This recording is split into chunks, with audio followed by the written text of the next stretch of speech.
Hello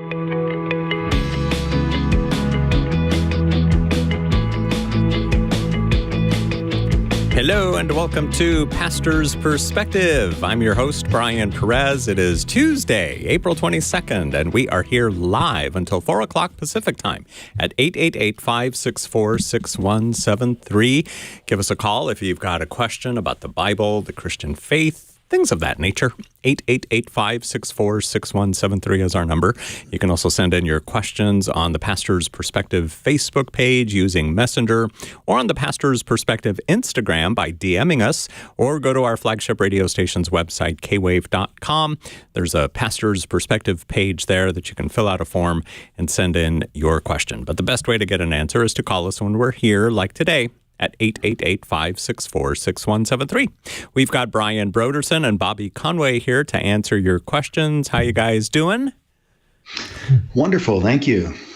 Yes, and likewise, had a lovely long walk with my wife and my dog today. And it was nice. It was good. Down at the beach, and here we are. Very nice. Ready to go. It's definitely a beach day in Southern California. At least it looks like it. Ready to go. And I have, first of all, a question for Bobby about the graphite apologist. How did the launch of your YouTube channel go? Well, it's going slow. You know, anytime you have to start a new channel, you know, that's going to take a little bit of time. So we've only done one post to alert our original audience. So I'd love if those that are listening would go to YouTube and subscribe to the Graphite Apologists, and there they can even see kind of a collage of my artistic journey in 60 seconds of different pieces I've done. But then I'll be featuring different pieces. Like, for example, I think I'm about to draw the Pope because that's a current issue, and I might put like the keys in his hand and go, well, who owns the keys? But then, you know, also be respectful while I do it, but just ask a question. But I'm going to be putting lots of apologetic arguments to art, and it'll be 20-hour drawings that they can see in 60 seconds. So if they wouldn't mind subscribing and sharing the channel with their friends, that would be awesome. When are you going to draw Pastor Brian? Well, you know what? I would like to draw Pastor Brian. I think about that sometimes. I'd like to put him on a I'd do something like the VW bus or surfboard, make him look all. I don't know. I might put him in the ocean and boxing somebody when he got younger and mad at people for ripping off his wave. And he would, maybe boxing a shark. How's that? Yeah. There might be some. Great. There might be some photos of that kind of stuff you could borrow. Yeah, and I know you'll do a good job with the hair because you did a great job with your own hair, and our haircuts are similar, so that'll be good. That's right.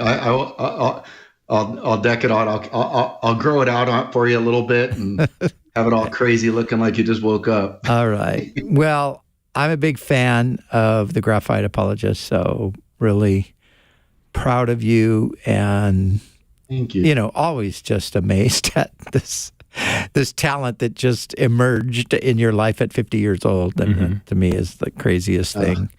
So yeah, just go to. Cool about go ahead, Bobby. I'm sorry.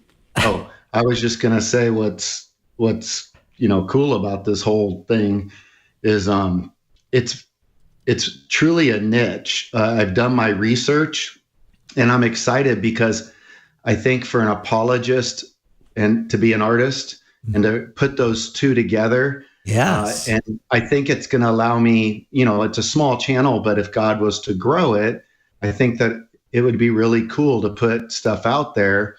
And then there's a link to it's to Ponderware on Shopify. And so some of these are going to be t-shirts and prints that people can put in their office or whatever. So I'm super excited. I really hope that I'm going to really keep working on this to hone my skills, but people can grow with me and watch me develop as an artist. You know, I'm a rookie at this, but I feel like the quality is good enough to put out there, but I trust I'll look back in 5 years and think, why did I start it then? Mm-hmm. But I'm hoping to be able to give people a way to get their feet wet in the world of apologetics through art. Yeah. That's great. Yeah, Brian and I are still kind of waiting for that gift to emerge. Some gift. I don't know what it might be, but I can do stick figures, but that's about it. Yeah, art's not my thing. You can join a band again, Brian. Start a band again. Yeah, that's the only thing that comes to mind. And then I think, I don't think I should do that. So. Like death metal or something like that, Hey, you guys opened for Van Halen, didn't you? We did. Or the other way around. Or, you opened for them. No, it wasn't Van Halen. It was supposed to be Van Halen. This is before Van Halen was popular. Yes. I mean, because they were from the LA area, and we did some gigs at the same place that they would often play. So we were going to play with them, and then something happened that didn't work out. And then we were going to play with this guy named Sammy Hagar, who, funny enough, I still see him on like Instagram these days. But we ended up playing with this guy named Nick Gilder, who was a Canadian rocker. And his big hit was "Hot Child in the City." So that guy. Remember that song? Yeah. So that was a big hit. So believe it or not, Nick Gilder opened for us. So my band was a headline band, and it was basically because we knew the guy who was the who put on the whole event. So he was like, "Okay, you guys, you can." We got this guy Nick, and he's going to do his thing, and then you guys can just close out the night. And so that was it's crazy stuff. But right, okay, so back to Earth, back to reality. Yes. Speaking of Earth, wait. Oh, let's speak of Easter. Okay, that already happened. I know. Okay, but remember the question that we had yesterday. Yes, and in fact, we have another one today. So okay, good. Because I went home and brushed up on it because I was thinking, okay, now, when you don't think about these things, you don't think about them. So, so the idea that the term Easter is derived from this estory or eestry, and it was a pagan goddess. There's one reference to that in history from the 8th century. And that's the only one. So it was from that reference by the Venerable Bede, who was venerable and brilliant. But it was like a passing comment. And then I think because it came from Bede, it just became one of those things that, people latched onto. But I was mentioning yesterday, so the word Pascha, or Paschal, so Passover, the Paschal lamb is the Passover lamb. And so the word Pascha was believed to have some connection with it, but then it also had a connection with a French word that meant the dawn, D-A-W-N. And so Easter was the French translation of that word that meant the dawn. So that the idea that the dawn was, the first day of the week, early in the morning on the first day of the week, that is what the reference was to. So it has nothing to do with Ashtoreth of the Old Testament? No. As it says here? No, nothing to do with that. All right. Very interesting. And thanks for following up on that. So here's our other follow-up about Easter. Yasmin writes in and says, I brought my 5-year-old grandson to see the King of Kings movie last night. I told him that it was about Easter. Of course, this brought on a whole lot of questions. A couple that I never did understand myself are, why are there bunnies and Easter egg hunts? And why is there a Santa Claus? His questioning, as you can see, led to Jesus' birth, why we celebrate Christmas. I'm too embarrassed to tell you my weak explanations. How should I have answered him? Asks Yasmin. Well, he's 5 years old. I think you probably did a better job than you're thinking. And so the Easter bunny thing is, the bunny probably was a throw over from pagan ideas because of the, because of the reproductive abilities of rabbits. They multiply rapidly, and the idea behind spring, of course, is like the new birth and life coming and so forth. So there probably was some pagan elements that brought about the bunny component to it. So, but like the world was pagan. That's what it was. And I mean, I use it in the past tense. I mean, the world is pagan. And so the Christians came and they saw Christ triumphing over paganism. So wherever people were at one time celebrating the gods and goddesses, they began to worship Christ. Bobby? Yeah, and it's important to talk to your 5-year-old about Sol Invictus and Saturnalia as well. But in the ancient Roman world, Sol Invictus, the unconquerable sun, and Saturnalia, kind of the idea were in the ancient Roman culture. The god Saturn, they had these different gods, right? Where they believed in the sun god or, Saturn, the different planets. And in the 4th century, it's my understanding that with, Constantine becoming the emperor of Rome, eventually what would take place is the church sort of created a Christmas tradition whereby, people would begin to worship, the coming of Christ into the world. And obviously they sought to clean up some of the pagan aspects, but then, you always have to compete with some of that stuff that would hang in there.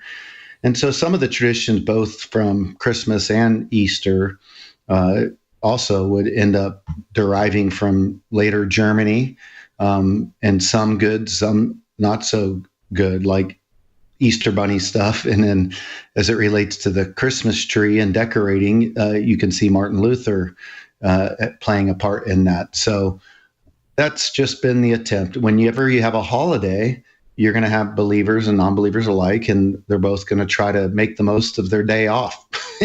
And they're going to have traditions around that. And it's our responsibility to be biblically measured with it. All right, Yasmin, thank you for sending in your question on the kwave.com Pastor's Perspective page. And speaking of holidays, today's like an unofficial holiday. It's Earth Day.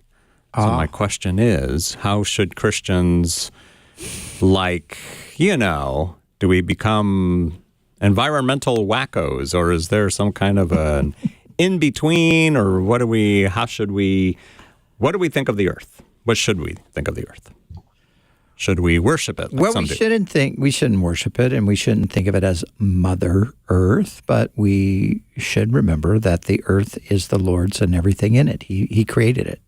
So it's God's good creation. It's God's gift to us, and so we want to respect it and, honor it in as much as is possible. We don't want to senselessly, mindlessly destroy the earth. I mean, it's our home, so we need to take care of it.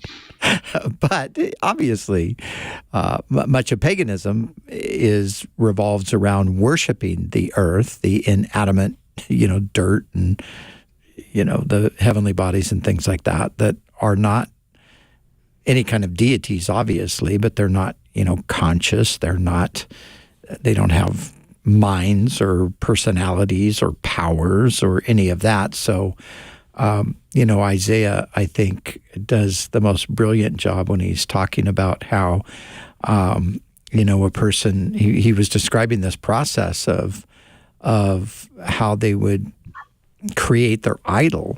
They would go into the forest, they would chop down a tree, they would take part of the wood and they would start a fire and they would cook their dinner, and then they would take another part of the wood and they would fashion it as a god, and they would bow down to worship it.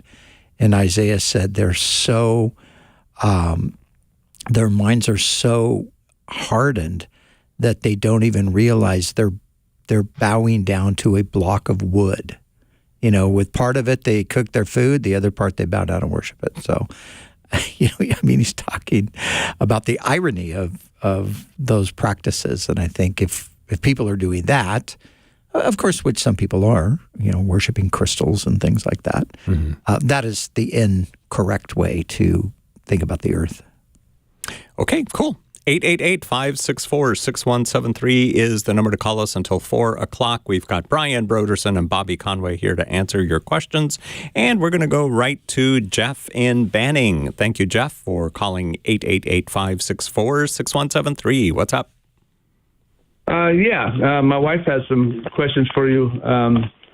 We were reading the book of Judges this morning, and or earlier this afternoon, and the way God dealt with the judges, the people, how they'd turn their backs on God, and then they'd call out for God, and God would rescue them. And anyway, I'll let her just explain it to you the way she thinks. Gently, honey. Hi. Hi, Mrs. Jeff. The one that... No, this is not Jeff. No, I said Mrs. Jeff. I don't know what your name is. My name's Elizabeth. Okay, and so what did you want to know?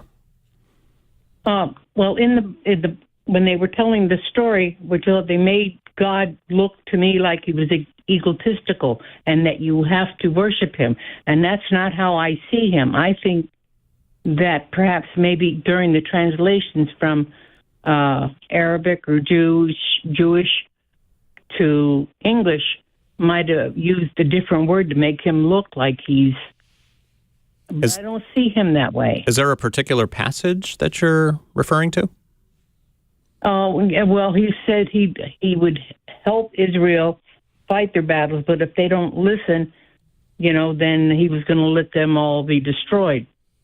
So, I understand that part, but it seems to me like they're not portraying him true because he's a loving God. He's a good God. I don't see him as egotistical and, if you don't do it this my way, I'm going to kill you. Okay, Bobby, what do you say to Elizabeth? Yeah, Elizabeth, that's a good question. I mean, there is a sense where God's justice is definitely on display in the book of Judges, but so is the sin of the people in the book of Judges. It's a book that's going to end with, and everyone did what was right in his own eyes. And so that's really the theme that's taking place. It's egotistical people that will not bow their knee to a holy and sovereign and just God who is loving. And the very fact that he gives warnings, he didn't even owe them warnings, but because of his grace, they would be warned. This is who I am. This is how you're to operate. And keep in mind what's happening in Judges. They're in the promised land. There's judges that are set in place. And these judges are to lead the people in an upstanding way. And you have judges that are corrupt. You've got people that are corrupt. And they're new to this land, and it's the promised land. And this is the land that's been given to them as a promise. And God saying, this is who I am, and this is how I expect you to operate in this land, because you're supposed to be a light to the nations. And if you just want to be darkness to darkness, then fine, I'll send you into captivity. Not because I'm an egomaniac, but because you won't bow your knee to me. And so when you step back and look at it from that perspective, if God didn't intervene, God disciplines those whom he loves.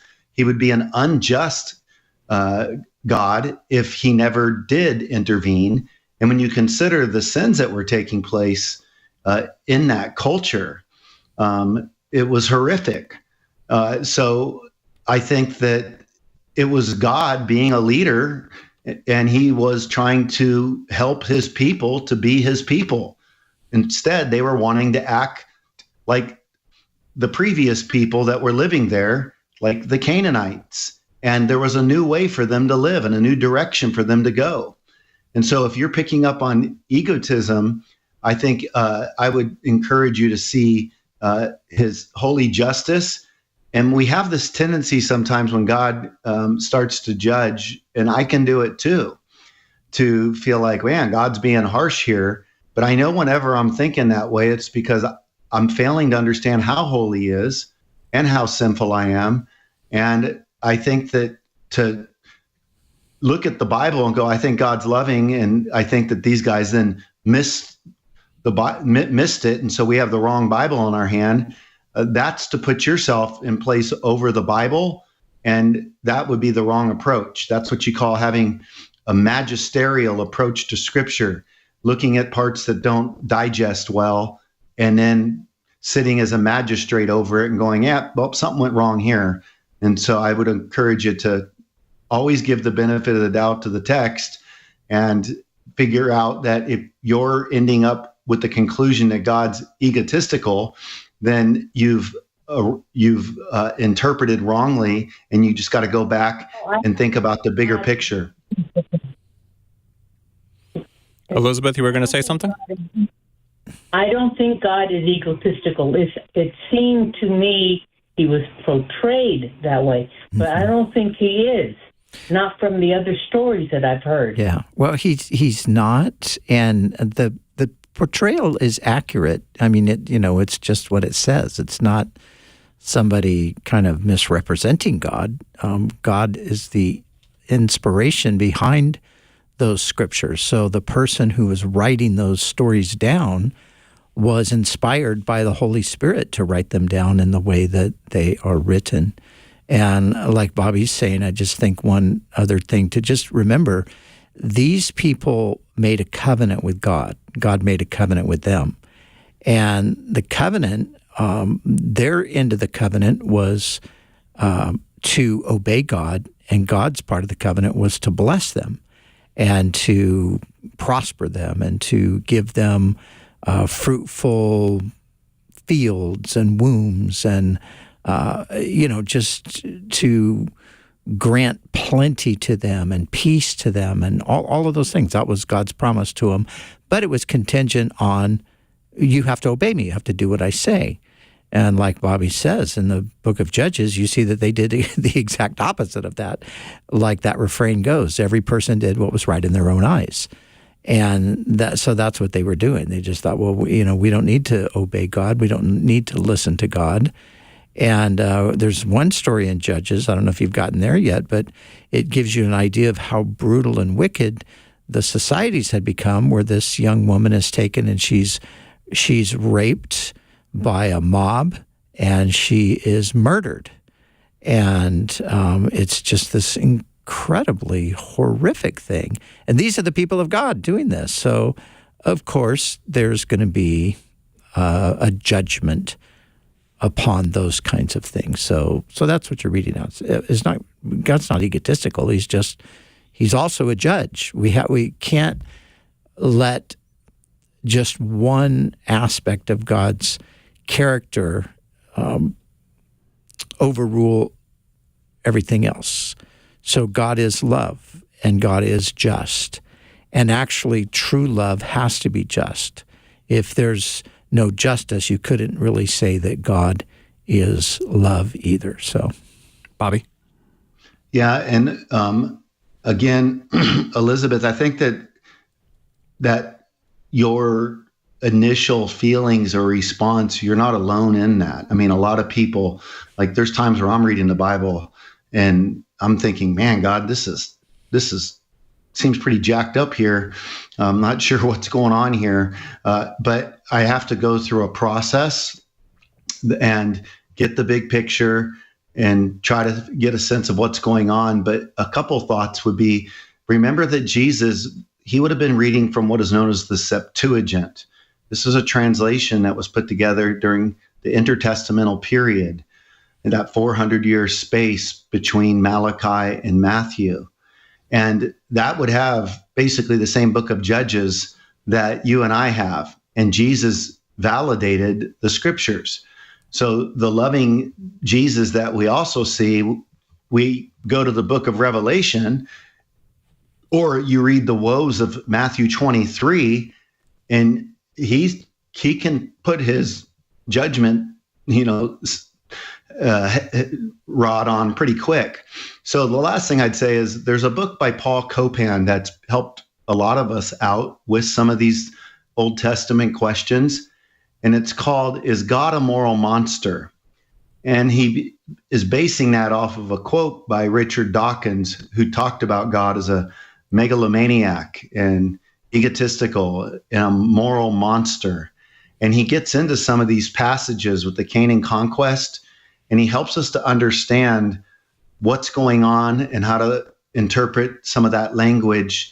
And I think he does a really good job as a philosopher, theologian, and an apologist that could maybe be a tool to help you.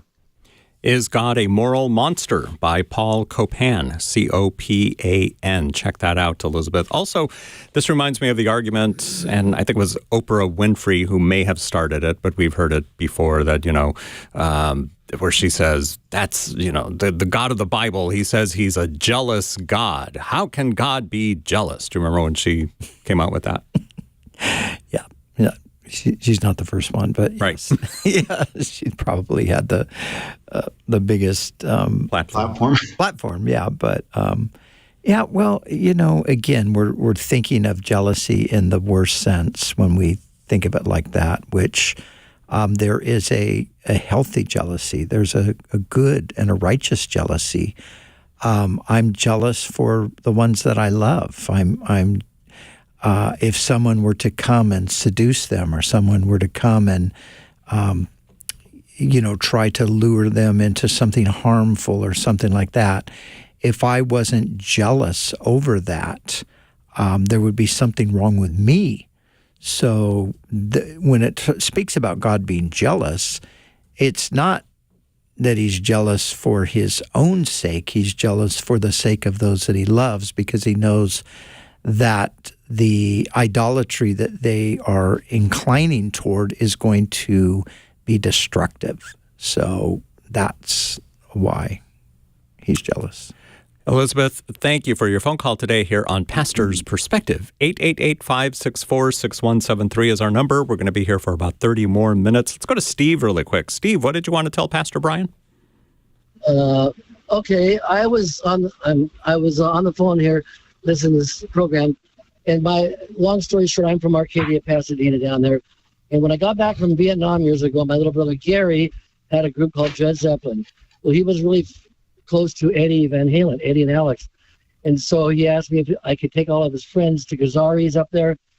And they weren't famous yet, so I took them all to Gazzarri's. My brother would fight against Eddie at Pasadena City College, Battle of the Bands, and go second to Eddie. He got pretty close to Eddie. And then my brother, I took to Harvest Crusades years ago, and he went forward with Greg Laurie, as far as rock and roll. And then it was just to hear you talk about that. He said the day that Eddie died, he never got more phone calls. And then one day in the Valerie Martinelli, he was there in some back room. I think it was Eddie's place. And George Harrison walks in, so he's like one-on-one with the Beatles. He's like, why didn't I have him sign my guitar? My little brother is still alive. Eddie's not. Yeah. But he told me all about Eddie. I heard you talking about him, and I thought, I wonder if my brother ever shared with him. Yeah. But my brother was saved, and he's still a guitar player. He had a group called Led Zeppelin. It was a joke band, because when Squier Guitars came out for Fender, he was the guy, and they did a Led Zeppelin reggae joke thing, but he toured the world as Led Zeppelin. So Robert Plant, I saw a book with Robert Plant from Led Zeppelin, talking about my brother. My favorite band in the world today is Led Zeppelin. So it's just this Eddie and Alex Van Halen. The stuff you were talking about, I go, that was part of my life. As a worship leader for Paul Havsgard at Calvary Chapel High Desert, when Mike Ugardashe and Becky Ugardashe, we started that. In the Calvary Chapel in Big Bear, we started that. So just a lot of old. Yeah. Cool. All right. Well, thanks, Steve, for the walk down memory lane. Yes. Second one today. Memory Lane and Pasadena and Arcadia. Thank you, Steve. 888-564-6173 is our number. Going to take a short break, and then we'll be back with more of your questions. We've got Kathleen and Isabel and everyone else who wants to call in and talk to Brian Broderson and Bobby Conway. 888-564-6173 is the number. If you're watching on Facebook, YouTube, or Instagram, we've got the number right there on the bottom of your screen. We love when you guys call in and participate in the program by asking your questions. Again, the number, 888-564-6173.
back on Pastor's Perspective, 888-564-6173. Brian Perez here with Brian Broderson and Bobby Conway, 888-564-6173. And back to the phones we go. Kathleen, thanks for calling in today. 888-564-6173 here in Santa Fe Springs. Welcome. Hello. Hi. I finally got through. I've been meaning to call since yesterday, and I just wanted to get a quick perspective from the pastors. The passing of the Pope, and I've kind of heard some things about, how the former Pope he leaned a little bit left in some of his views. And I wanted to get a perspective of what you pastors thought about where the Pope is going to go. Do you think he might lean further left? Or, some people say, could this be the last Pope? And so I just wanted to get a perspective from our pastors. So. Brian. Well, I don't know. I mean, I don't have any idea who the future Pope might be. I've heard there's a couple of African candidates that seem like some people are saying that one or the other of them will probably be the Pope, but I don't know. And I don't know that anybody knows until they go through that process. Left-leaning, Francis definitely was more, I think, theologically liberal than Benedict, for sure, because Benedict was very staunchly conservative. And so I said yesterday, some of Francis's views, I think, were misrepresented. I think in some cases he was trying to offset some of the attitudes that were not, helpful toward people. Trying to encourage people to be compassionate, even with people that they disagreed with or people that were, living sinfully. But I do think, I think he went to the point of suggesting that it would be fine to bless same-sex relationships. And of course, the Church of England did the same thing, and I think that that's going too far. But at the same time, I think he, sometimes the rhetoric of hostility toward, say, people with, who are living in the LGBTQ world.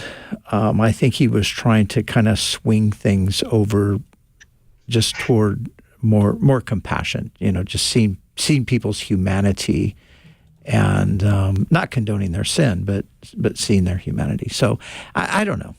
These are just the things I would hear, statements that he would supposedly make, and then the next thing you know, it's like, oh no, he didn't really say that. He said this, but they said he said that. So I think there was a ton of politics around him and the things that he said. And like I said yesterday, and I think it's true. I think a lot of the secular minds and people in media wanted him to say things that he wasn't actually saying, but they interpreted what he was saying in ways that they actually thought that he should have said it. So, but I don't know, Bobby. What do you think? Yeah, we won't know till we see the puff of white smoke go up there at the Vatican. At the same token, it's probably a good chance that there could be somebody more progressive just because of those cardinals that he put in place. So there's more representation of that, but I don't know what the overall temperature inside the Vatican is on, the service that he did. And so I think it'll be revealed, when this all comes out. If you end up with somebody that's really progressive, I think that would indicate, that the cardinals have moved in that direction along with him. So when he was brought in as a pope, we certainly weren't expecting some of the moves as far left as he went. And if he was resisted on the inside, that's a tough spot for the Cardinals a little bit when the Pope's your boss. But now with him being gone, if it tightens up a little bit, I think that might indicate that he had gone rogue a bit. If you get somebody progressive, then perhaps what you see is that's infiltrated its way in. Given the way that that things often work, it wouldn't surprise me if we did see somebody that was progressive like that in there, but we'll wait till we see that white puff of smoke. Kathleen, thank you for your phone call today on Pastor's Perspective, 888-564-6173. Isabel and Menifee, thank you for calling in today. What's going on? How can we help you? Hi, good afternoon. Thank you for the program. This program is so awesome and so beneficial, so thank you for continuing on. I know it's been, I think, 40 years, so awesome. My teenage daughter and I were doing dishes yesterday, and she asked me a question. She said, Mom, do you think Jesus will return in our lifetime, or will it be after we're gone? And I told her, I don't know, maybe it's weighing heavily on her mind, but I told her that I believed everything that had to have happened has happened in order for him to return. But I did tell her, but you know what, Bella, that's a good question for Pastor's Perspective. So here we are. And she's watching you guys on YouTube right now. Hi, Bella. Hi, Bella. Hey, Bella. Well, Isabel, that obviously this is a question that all we can do is speculate, right? We can't. I mean, who knows? I don't know. When I was much, much younger, I tended to think then that, it's got to be, any moment. I mean, I would, surprised that we've been around as long as we have. We're still here. I remember Pastor Chuck said to me one day some years ago, a few years before he passed away, he said, I don't understand. I thought the Lord would have come by now. And, so we've had our perspectives, and we have interpreted Scripture in such a way that we thought that everything was going to roll out. We basically thought we'd kind of, in a general sense, figured it out. But obviously we didn't, because we're still here. So I think, I think to say with any kind of certainty, oh, yes, absolutely, I'm sure that will be the case, I think that's just unwise. I mean, it seems like we're talking about some different lifetimes here. Your daughter, her lifetime is longer than the lifetime that we have, especially me, that we have ahead of us, So in her lifetime, maybe, history's an interesting thing, because there have been so many times in history where it seemed like we have got to be at the end. When you hit the year 1000, 1,000 years after the time of Jesus, everybody thought that Jesus was coming back in the year 1000. The year one, why 1K? Yeah. Right. Yep, so everybody thought that. And then, of course, the year 2000, everybody sort of was preparing for 2000 as well. And different calculations, 1988 was one, based on these different calculations from Scripture. So I think the wisest thing is just to say we don't know, but we do know that Jesus told us to just always be ready. And always be ready means simply to just follow him, love him, serve him, and just know that when the time is right according to him, he will come. And the world is a mess today. It's been a mess before. It's been so messed up before. It seemed like it can't go. This is it. It can't go any further. But it recovered. You think of the world at the end or toward the end of the Second World War. my goodness. I mean, who would have thought that you could ever recover from that? But we did. Yeah. So we don't know. Bobby? Yeah, that's such a good point. I've never been a guy to say dates or anything, but it wasn't too long ago, even on this show, where, war breaking out in Ukraine and with Russia. You had the whole thing take place with Israel.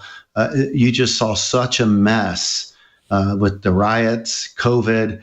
I found myself thinking, man, it really looks like, this thing could be wrapping up, like with some of the coalition taking place in the Middle East and seeing the movement of China and Iran and Russia.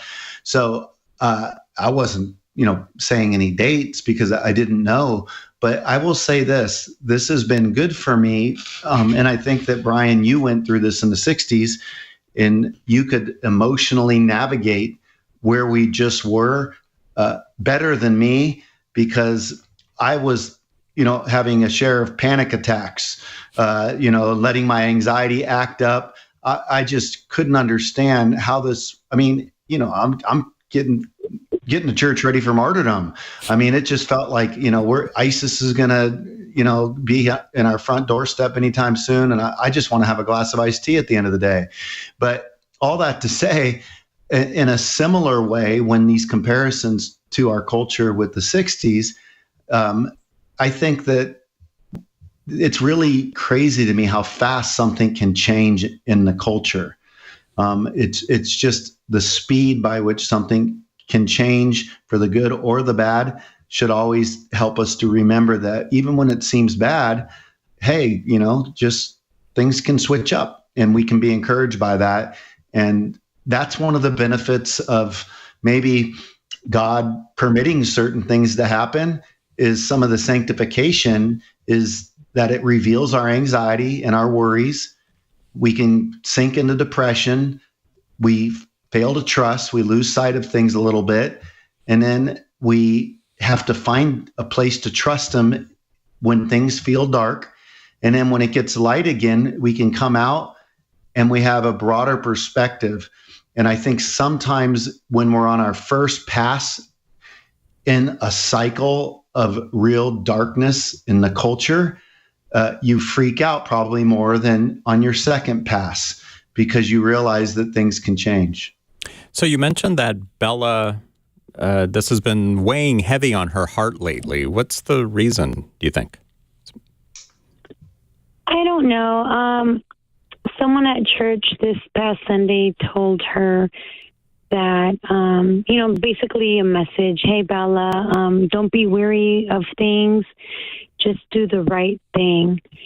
And I don't know. And then she popped that question on me yesterday. So that was just interesting. Well, and the thing is, I would just encourage Bella that Jesus is going to come again. There's no question about that. When, we don't know. So that's our big hope, that, and whether, if He doesn't come, we're going to go to Him. So one way or the other, we're going to, have that meeting with Jesus, but He's going to come. He's going to finish what He came, to start when He inaugurated the kingdom by His death and resurrection. He's going to come and He's going to set up the kingdom. And that's the hope that we have. And we know that is where the world will end up. There's probably a lot of turmoil before it gets there, but we know that's where it's going. And I think for us as believers, we just have this great opportunity to say, I'm going to serve Jesus. I want to do the things that He's created me to do, that He's gifted me to do, that things that are going to spread His kingdom a little bit here and a little bit there. So, as long as we're here, I think we've got plenty of work to do. And so we can't be too preoccupied with when's He going to come, when's He going to come, when's He going to come. We just need to settle into He's going to come when He comes. But like Jesus Himself said, He said, work while it is day. The night is going to come when no one can work. So it's day right now, and let's just serve the Lord, and let's be joyful that we know the end of the story, and we know that Christ is going to reign. He's going to set up the kingdom of God just like he promised, and it's going to be absolutely amazing. Two other things really quickly. I think, the presence of Israel in the land is always something to consider, because I think the prophecies indicate that it's going to be in the latter part of the end times that they will be in the land. So they're there. They've been there since, officially since 1948. And you've got different things happening in the world as far as, the globalization process that's been underway for a long time. Trump's kind of thrown a wrench into it presently, but that's where the world has been moving. You have these really interesting advances in technology with AI and things of that nature.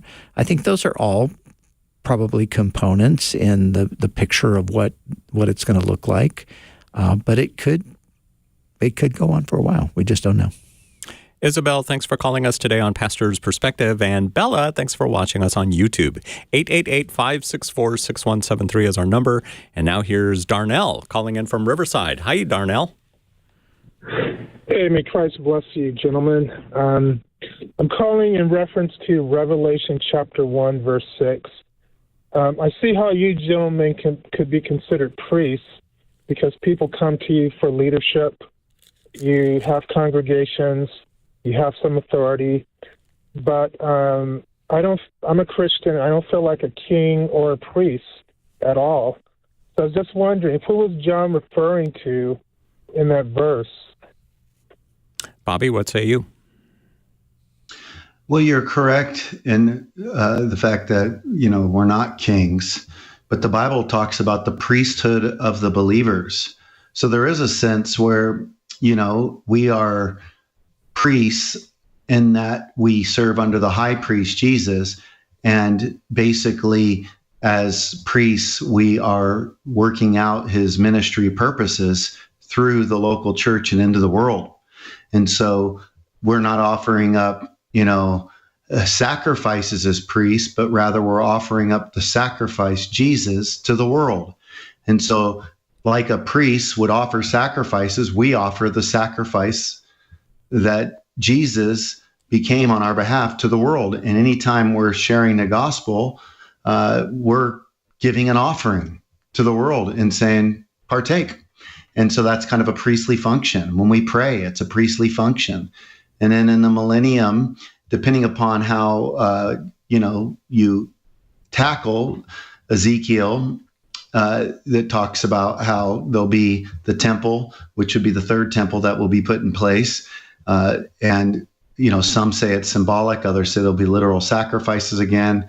I don't think every single person would be partaking in that, but I do think that the idea of a priesthood of believers, that we are intercessors, that we're engaged in ministry, and I don't know exactly what that would look like in an eternal way, in the sense, but whether it's just kind of a title without a responsibility, or if it's going to have a kind of a responsibility that will make better sense and crystallize for us as we move toward that new day. What do you think, Darnell? Yeah, I guess it makes sense because, I guess it has to be metaphorical, or maybe like after we die and go to heaven, because like I said, I'm no king, I'm no priest from my perspective. But maybe metaphorically it makes sense, Well, actually, you are a priest if you're a believer, because, we are a royal priesthood. That's what the New Testament says. Peter said that. And like Bobby was saying, our priestly function is to represent God to people and represent people to God. So we can, as we pray, as we intercede, as we share the gospel, that's all priestly work. But, there's some different ways that passage is translated to, like the older version, the King James, New King James says that he has made us kings and priests to our God and Father. Then Some say he has made us a kingdom of priests. And then there is to be a kingdom and priest. So obviously the Greek is a little bit, it's not just super crystal clear as the way it should be translated. But I do think, too, that he's talking about where we are ultimately headed. Remember, we're going to rule and reign with Christ on the earth. So the kingly part of it is not, we're not engaged in that at this point, but we're going to reign with him on the earth when he comes back. That's the privilege of his people, of the church.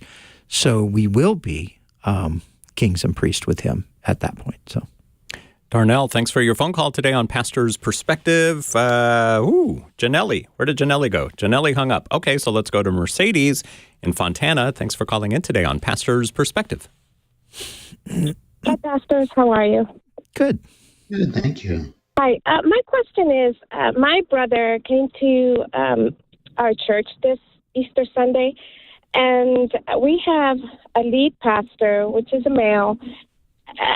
We have like 4 different locations.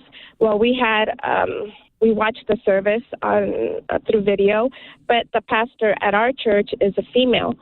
And when we got home, I said, "Did you like the service?" And he frowned upon that we had a female pastor, and he said, "In the Bible it says that no females should be pastors." And I said, "No, wait a minute." I said, we have a lead pastor, but I was so confused. I've heard that before, and I know somewhere in Timothy, it says that, but I'm like, I want clarification so I can have concrete evidence to explain to him that it is okay. So again, the pastor of your church, the lead pastor, the main pastor of all the campuses is a male, but at your particular campus, it's a female. Correct. And your brother had a problem with that. Bobby, what do you say to Mercedes? Yeah, well, I would say that I'm sympathetic to that, to your brother's statement there. I don't see how I could look at the scriptures and make a case for a female lead pastor. I feel like I might have to do some biblical gymnastics to get there, and that's not even a statement, because if I'm just being honest, I mean, I look and go, hey, I could see how women could function in that role and do a great job in that sense. It's more of there's order that God has in the scriptures, where even you see Jesus, where he submits to the Father, but he's equal, but there's different roles. And so I do think that in a church, if you have, like a woman's pastor, like my wife's the woman's pastor, when she's pastoring a woman, I don't think that term is a problem at all. I mean, she's pastoring the women. But if it's a lead pastor, that's where it can be problematic. Now, if a woman is teaching in a church and there's a male lead pastor, that gets debated as well. But I personally can see room for that in Scripture, because that's a teaching gift, but you still have to take some time to understand even the passages on that.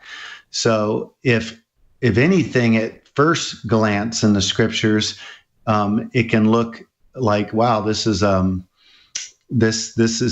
restrained a little bit here. But then I think that one extreme would be, women, they just conserve kids and hang out with women, and they can't use their gift of teaching with mixed adults. On the other extreme, I think, would be, well, there's just no clear roles that are to be met out between the genders in the church. And so me saying this, if it was me, I'm not God, this is one of those areas I go, hey, it wouldn't make a difference to me. I think women are amazing, and I think they could function that way. It's more of just me trying to be obedient to the scriptures.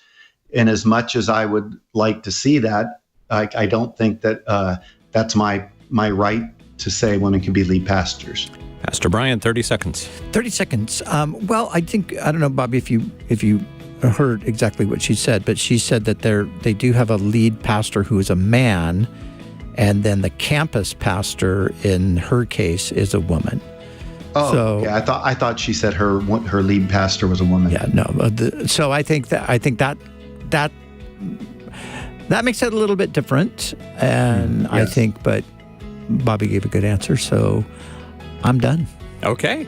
Wise use of 30 seconds. Mercedes, thanks for your phone call today on Pastor's Perspective. Carol, we ran out of time. Can you call us back tomorrow? Yes, I'll call you guys back tomorrow. Thank you. And Mark, you call us back tomorrow too, okay?